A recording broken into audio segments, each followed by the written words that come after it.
Jika manusia mati, lalu siapa yang ditanya dan disiksa oleh malaikat di dalam kubur? Sementara ruh akan kembali kepada Allah Subhanahu wa Ta'ala. Inilah pentingnya kita bertanya. Jadi sesuatu yang belum kita tahu menjadi tahu. Jadi sangat penting ilmu itu, agar sedikit demi sedikit akan meninggikan derajat kemuliaan kita. Jika manusia itu mati, lalu siapa yang dikubur itu? Sementara ruh akan kembali kepada Allah. Nah, beginilah yang akan terjadi pada seseorang. Akan merasa bingung jika selama ini kita meyakini yang akan disiksa di dalam kubur itu adalah jasad.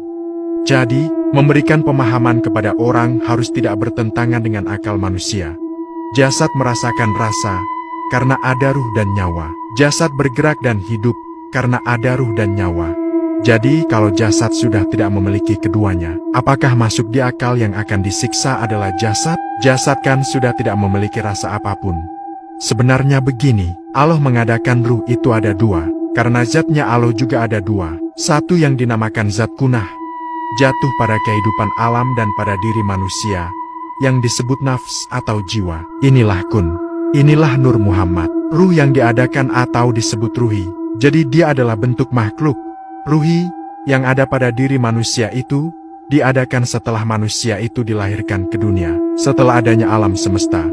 Dan ada yang disebut zat kunal, inilah fayakun, jatuh pada batin, yaitu ruhu, atau ruh yang ditiupkan.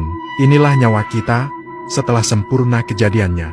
Jadi, alam dan hewan juga tumbuhan, termasuk manusia, jatuh pada kodrat Nur Muhammad, sumber kehidupan. Tapi yang membedakan manusia dengan hewan dan tumbuhan adalah batin atau ruhnya Allah tadi, yang disebut ruhu.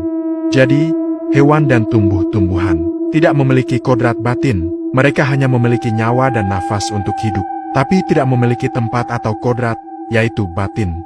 Jadi inilah yang dikatakan Allah bersifat pada zat, karena sifat tidak mungkin berpisah dengan zat. Artinya, nyawa tidak mungkin pisah dengan nafas, kalau manusia itu masih hidup. Setelah manusia itu meninggal dunia, nyawa dan nafas keluar dari jasad, atau bertemunya Nur Muhammad yang disebut ruhi, nafs, jiwa atau diri, dengan ruhu yang disebut nyawa bagi kita. Ruhi atau nafs atau jiwa, atau diri, inilah sifat ruh bagi kita. Dia yang telah merekam perbuatan kita selama di dunia. Karena ruhi inilah perjalanan Allah itu sendiri, dalam diri manusia. Jadi dia mencatat semua peristiwa kehidupan kita, seperti hard disk pada komputer, atau memory card pada handphone.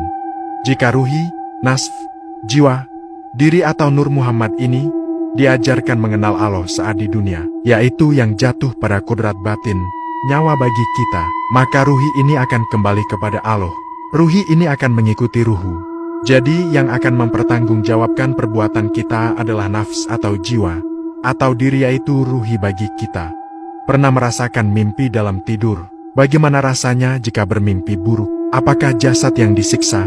Tidak, tapi ruhi yang disiksa. Dan jasad akan mengikuti getaran siksaan itu dalam mimpi. Jadi maksud dari ruhi ini sebenarnya adalah kebiasaanmu, karena dia telah merekam kejadian apa yang kau perbuat. Jadi ruhi ini menyiksa kebiasaan dirinya sendiri. Inilah lembah penyesalan, karena jasad tidak ada daya lagi bangun dari tidurnya, yaitu tidur selama-lamanya dalam liang lahat. Jadi, yang bertanya dan yang menyiksa itu adalah dirimu sendiri, karena Allah sudah katakan, Aku Maha Mulia, Pengasih dan Penyayang. Maka dari itu, manusia harus memikirkan kehidupannya untuk berakal sehat, untuk memahami kehidupan dunia ini. Tidak ada yang menolong selain dirimu sendiri, tidak ada yang kau lihat selain dirimu sendiri. Baik dan buruknya wajahmu di sana, atau ruhimu, tergantung dari dirimu